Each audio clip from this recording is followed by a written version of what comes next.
Hello भावानो आणि त्यांच्या बहिणीनो, आप सभी का मेरे न्यू व्लॉग में स्वागत है। चलो हम सब साथ में कोल्हापुर की सैर करते हैं। Guys bye. मेरा फ्रेंड विवेक मुझे कब से कोल्हापुर बुला रहा था, तो मैंने और कौनसी ने प्लान किया कि हम रोड ट्रिप पे जाएंगे वाया आंबोलीम घाट टू कोल्हापुर। शायद आप में से कई लोग बोलेंगे कि ऐसा एक रोड ट्रिप मैं भी डिजर्व करता हूँ, क्योंकि आंबोलीम घाट का एक्सपीरियंस आप कभी नहीं भूलने वाले जैसा है। हमें गाड़ी पार्क करके उधर रुकने का मौका नहीं मिला, क्योंकि उधर ऑलरेडी रश थी और हमें उसमें कंट्रीब्यूट नहीं करना था, तो हम चल पड़े अपने आगे के रास्ते पे।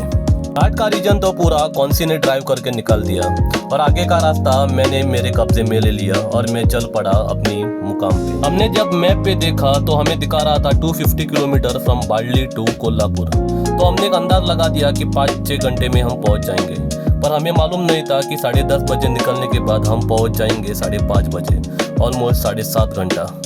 घाट पे रुक के हमें फोटो और वीडियो लेने का मौका तो नहीं मिला, तो हम चल पड़े आगे आद्रा गांव में। तो हमें वहाँ पे एक अच्छा सा सीन मिला, तो हमने वहाँ पे अपनी फोटोग्राफी किया और थोड़े वीडियो निकाले और हम आगे के रास्ते पे चल पड़े। फाइनली हम पहुँच जाते हैं होटल मनोरा के आगे, जहाँ हमें विवेक ने रुकने को बोला था। हम वेट करते करते थक जाते हैं, तब जाके आता है विवेक अपना बाइक लेके और हाय बोल के हमें रास्ता दिखाता है आगे का घर जाने का। हमारी तरह विवेक ने भी हमारा अंदाजा लगा दिया था कि हम 5-6 घंटे में पहुंच जाएंगे, पर क्या ही करें, हमारा पहला रोड ट्रिप था तो हम लेट पहुंच गए। जैसे हम विवेक के घर पहुंचे, विवेक, मैं, कौनसी और वेदिका हम निकल जाते हैं महालक्ष्मी टेम्पल के लिए। जितना हमने सोचा था उससे ज़्यादा ट्रैफिक था कोल्हापुर में, तो हमें मंदिर के आसपास कार पार्क करने को जगह नहीं मिली। लगभग 1.5-2 किलोमीटर की दूरी पे हमने कार पार्क किया और हम चल पड़े महालक्ष्मी टेम्पल के लिए। जैसे हम पहुंचे हमने देखा कि वहाँ पे बहुत रश था। जैसे मैं अंदर पहुंचा, मैं आर्किटेक्चर देख के हक्का बक्का रह गया। आज के टाइम पे ऐसा आर्किटेक्चर करना बहुत मुश्किल है, और क्या ही नज़ारा था। हम चारों ने देवी का दर्शन कर लिया। अब बारी थी शाहू महाराज की दर्शन लेने का, तो हम जाते हैं शाहू महाराज के स्टैचू के पास। पहले तो मुझे लगा कि वो जानवर नकली थे, पर बाद में विवेक ने मुझे बोला कि वो जानवर असली है जो शाहू महाराज ने पकड़े थे, वो प्रिजर्व करके वहाँ पे रखे हैं। मंदिर के 4 द्वार हैं, पूरब, पश्चिम, दक्षिण और उत्तर। हम दक्षिण द्वार से मंदिर के अंदर जाते हैं और एक सुंदर सा मंदिर का नज़ारा देखते हैं। हम अंदर जाके सुवर्ण पालकी का दर्शन लेते हैं। वो पालकी बनाया गया था 26 kg प्योर गोल्ड से। हम उसको देख के आकर्षित हो गए। दर्शन लेने के बाद हम जाते हैं मंदिर के पीछे लगे मार्केट में, पर वहाँ पे हमारे खरीदने लायक कुछ नहीं था, सब मंदिर का सामान था, जैसे फूल और बाकी के सामान। वहाँ से हम चारों निकल जाते हैं रंकाला रिक्रिएशन स्पॉट पे। ऐसा माना जाता है हिस्ट्री के हिसाब से कि रंकाला लेक 9th सेंचुरी में अर्थक्वेक की वजह से बना गया था, और आज ये एक पिकनिक स्पॉट बन चुका है, जहाँ हजारों लाखों लोग आते हैं डेली एक वॉक करने के लिए या घूमने के लिए। इतना घूमने के बाद हमें लगती है भूख, तो मैं विवेक को बोलता हूँ कि चलो हम कुछ खाने जाते हैं। तो विवेक बोलता हूँ चलो जाएंगे रंकाला लेक पे। तो वहाँ पे मैं जाके देखता हूँ कि बहुत सारे स्टॉल्स थे। हम कंफ्यूज होते हैं, बाद में एक डिसीजन पे आते हैं कि हम खाते हैं शेवपुरी। तो हम सब ने एक प्लेट शेवपुरी का लिया और लगे खाने और ठूसने। तो विवेक बोलता है पहले मैं आपको खिलाऊंगा, क्योंकि हम बहुत सालों बाद मिले हैं और मैं खा लेता हूँ शेवपुरी। ऑलरेडी बहुत रात हो चुकी थी। तो हम आते हैं घर और वेदिका बनाती है राइस फ्लावर की भाकरी विद आलू की सब्जी। वो खाने के बाद विवेक मुझे लेके आता है एक शॉप पे, जहाँ पे कॉइन डालने के बाद मिलता है पानी। आप सोच रहे होंगे ऐसा क्या है, तो कोल्हापुर में ज़्यादातर ऐसे ही लोग पानी यूज़ करते हैं। वहाँ पे 10 रुपये में 20 लीटर का पानी का बकेट आपको भर के मिलता है। बस आपको एक कॉइन चाहिए, वो 5 रुपये का हो, 2 रुपये का हो, 10 रुपये का हो, उस मशीन में डालना है, आपका बकेट भर जाएगा। रात को इतने थक चुके थे कि हम सुबह उठते हैं डायरेक्ट 10 बजे। तो विवेक बोलता है ब्रेकफास्ट करने हम जाएंगे बाहर, और वो हमें लेके जाता है एक अच्छे से स्पॉट पे जहाँ मिसल पाव फेमस है। तो हम चले जाते हैं वहाँ पे। तो फाइनली हम पहुँच जाते हैं कोल्हापुरी वाड़ा होटल में, जो कि है राजारामपुरी कोल्हापुर में। यह होटल मिसल कटवाड़ा और मिसल पाव के लिए कोल्हापुर में बहुत फेमस है। जैसे ही मैं अंदर पहुंचा, एक अपीलिंग एम्बियंस था और पूरे टेबल्स भर चुके थे, पर हमारा नसीब अच्छा था कि विवेक को अच्छा एक टेबल बुक करने को मिला। तो हम अपने अपने सीट पे कब्जा कर लेते हैं और हम ऑर्डर करते हैं मिसल पाव। कुछ ही मिनट में हमारा ऑर्डर हमारे टेबल पे हाजिर था। मैं गोवा में कई बार मिसल पाव खा चुका हूँ, पर मुझे शायद ही मालूम था कि मिसल पाव इतना अच्छा लगता है और इतना अच्छा दिखता है। क्या ही प्लेट सजाया था। तो विवेक मुझे सिखाता है कि उसको कैसे खाने का है। तो पहले मैं डालता हूँ उसमें प्याज और फिर मैं डालता हूँ उसमें नमकीन और मैं नींबू डाल के उसको मिक्स करता हूँ। अब बारी थी उसको ट्राई करने की, तो मैं खा लेता हूँ पहला चम्मच और मेरा मन तो एकदम तृप्त होता है, क्योंकि वो इतना अच्छा था कि मैं शायद उसके बाद इतना अच्छा मिसल पाव खा सकूँगा। तो अगर आप में से कोई भी कोल्हापुर जा रहे हो तो ज़रूर आप कोल्हापुरी वाड़ा में जाइए। तो हमारा अगला डेस्टिनेशन था पन्हाळा फोर्ट। तो हम निकल जाते हैं पन्हाळा फोर्ट के लिए।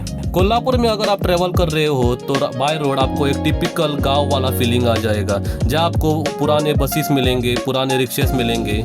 तो हम फाइनली पहुंच जाते हैं मेन एंट्रेंस पे ऑफ पन्हाळा फोर्ट। एक्चुअली हम पन्हाळा फोर्ट के बाद ज्योतिबा टेम्पल में जाने वाले थे, पर टाइम कंस्ट्रेंट की वजह से हम पन्हाळा फोर्ट में ही जा सके और ज्योतिबा टेम्पल में हम अगली बार जाने की सोच रहे थे। तो हम फाइनली पहुंच जाते हैं on the hill of Panhala. अभी हम जा रहे हैं पन्हाळगड। कुठे? पन्हाळगड। पन्हाळा फोर्ट गढ़। पन्हाळगड। पन्हाळा फोर्ट का महाराष्ट्र के हिस्ट्री में एक बहुत बड़ा किरदार है। यही फोर्ट है जहाँ पे महाराष्ट्र का सबसे फेमस बैटल ऑफ पावनखिंड हुआ था। बारिश के मौसम में पन्हाळा फोर्ट एकदम अप्रतिम दिखता है।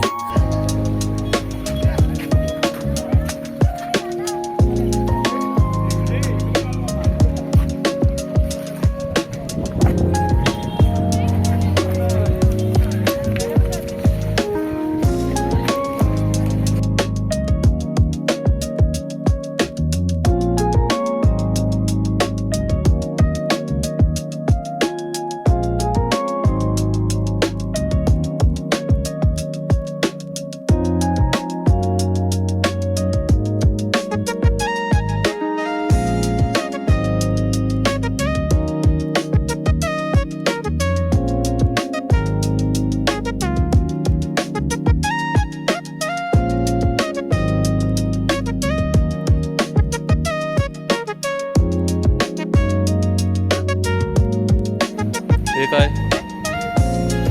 आहे पाणी? हां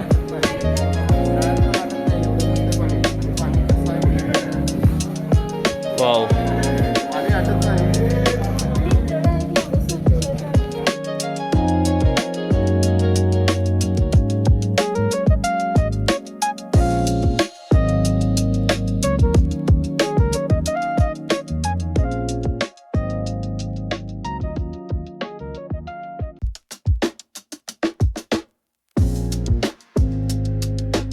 पन्हाळा फोर्ट इतना बड़ा है कि हमें लगभग 1 घंटा लगा घूमने के लिए।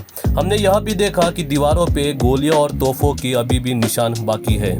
यह स्टैचू बाजी प्रभु देशपांडे का है। जब शिवाजी महाराज पन्हाळा किले में अटके हुए थे तब उनकी जान बचाने के लिए बाजी प्रभु देशपांडे ने अपनी जान दाव पे लगाई दी थी और महाराज को मदद की थी पन्हाळागढ़ से एस्केप होके विशालगढ़ में जाने की। हम चारों ने स्टैचू के सामने फोटो खिंचवाए और वीडियो लिए और हम पन्हाळा फोर्ट के ऊपरी भाग में चल पड़े अपनी कार से। जैसे ही और हम ऊपर पहुंचे वहाँ पे फॉरेस्ट गेट था, तो हमें कार वहाँ पे रख के चल के आगे जाना था। Another one.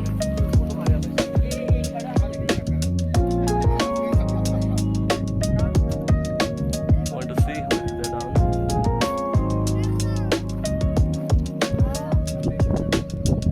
Want to see?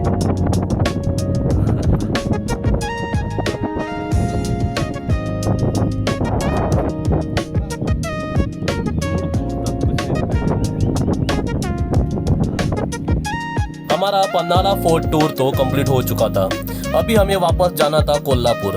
तो हम वापस जाते हुए पहाड़ से जा रहे थे नीचे और जिसका डर था वही हो गया। बारिश होने लगी तो हमने ज्योतिबा टेम्पल जाने का प्लान कैंसिल कर दिया और हम वापस आ गए कोल्हापुर। बारिश होने के कारण टेम्परेचर में गिरावट आ गई और हमारा बदन कांपने लगा। तो हम जाते हैं गाड़ी पे चाय पीने के लिए और एक वड़ा पाव खाने के लिए। वैसे मेरा मन तो नहीं था वड़ा पाव खाने का, पर अगर आप कोल्हापुर आए हो और बिना वड़ा पाव खाए जा रहे हो तो आप कोल्हापुर में बहुत बड़ी चीज़ मिस कर रहे हो। तो लिया हमने पाव और डाला उसमें गर्मा गर्म आलू का बोंडा और जिसको बोलते हैं बटाट वड़ा, और उसमें डाला एक फ्राई मिर्ची और खाया मैंने गर्मा गर्म एकदम। एक वड़ा पाव से मन नहीं भरा तो मैंने लिया दूसरा और वो भी फिनिश किया, और उसके बाद लिया एक चाय की चुस्की। क्या ही बात थी उस चाय की चुस्की में उस बारिश में। लेट इवनिंग हम आते हैं घर, तो विवेक एक पेपर में फ्राई किए हुए कैशू नट्स लेके आता है और मुझे बोलता है चाहिए तो खा ले फोड़ के। तो मैं बैठ जाता हूँ और फोड़ने लगता हूँ कैशू नट्स, और हम बाद में शेयर करके वो खा लेते हैं। बाद में रात के 9 बजे तक हम बैठ जाते हैं टीवी पे मूवी देखने के लिए, और जैसे ही डिनर टाइम होता है तो हम जाते हैं कृष्णा होटल जो कि नज़दीक में था। विवेक बोलने लगा कि इस होटल में मटन थाली और चिकन थाली सबसे अच्छी बनती है, और ये क्राउड देख के भी हमें पता लग गया। तो हम जाते हैं और ऑर्डर करते हैं मटन थाली 2। मटन थाली। माँ कसम क्या थाली थी, 2 रोटी मटन और बाद में पांडरा रसा और तांबड़ा रसा। जैसे ही थाली मेरे सामने मेरे टेबल पे प्रकट हो गई, मैं टूट पड़ा मटन पे जैसे कि मैं बहुत दिनों से भूखा था। बाद में हम घर जाते और सोते हैं क्योंकि हमें नेक्स्ट डे जल्दी बाहर निकलना था गोवा के लिए। तो हम सुबह उठते हैं तो वेदिका हमें पोहा रेडी करते हैं, और बाद में विवेक आता है और ग्लास पे थोड़ा डब्बा देखने के बाद अंदर से जाके पानी लेके आता है और ग्लास पे मारता है। Goodbye from a good people is always hard to accept. फिर भी हम बाय करके निकल जाते हैं गोवा के लिए और बोलते हैं सी यू सून। कोल्हापुर से गोवा आते वक्त कुछ लिया तो नहीं था, पर रास्ते में मुझे आम दिखे तो मैं रुक जाता हूँ एक बुजुर्ग महिला के पास आम लेने के लिए। 250 रुपये किती आहे? 250 रुपये डझन। कसले आंबे ते? आपूस आंबा आहे. दे 1 डझन दे. 2 घेतले तर 400 मध्ये देणार? हा होते तर 2 450 करा. नाही 400 मध्ये 2 देते तर दे, नाही तर 1 डझन दे 250 मध्ये. काय हो? तो नको, तो वरता नको खाली। मुझे खुद पे इतना भरोसा था कि मेरी बार्गेनिंग से वो कुछ चाल चलने वाली नहीं थी, क्योंकि आखिर में मुझे 450 में 2 डज़न लेना ही पड़ गया। वहाँ से निकलने के बाद आगे हमें दूर से 2 गैया नजर आती है, पर जैसे हम पास जाके देखा तो वो 2 गैया नहीं थे पर 2 घोड़े थे। वापस गोवा आते वक्त हम कुछ ही घंटों में आंबोलिम घाट पे पहुंच गए, पर देखा तो क्या यहाँ पे पूरा फॉग जम गया था और आगे का कुछ दृश्य दिखना भी मुश्किल हो चुका था। तो हम लाइट जला के आगे निकल गए।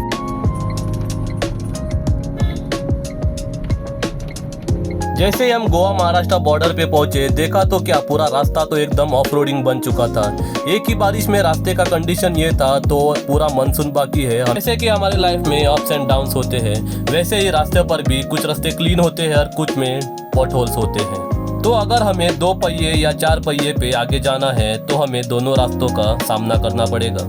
तो फाइनली कोल्हापुर से हम ढेर सारी अच्छी यादें लेके गोवा में वापस आते हैं और बांबोलिम क्रॉस के पास थोड़ा रुक के हम चले जाते हैं घर। That's it all for the day guys. Hope you like my trip to Kolhapur vlog. Thank you so much.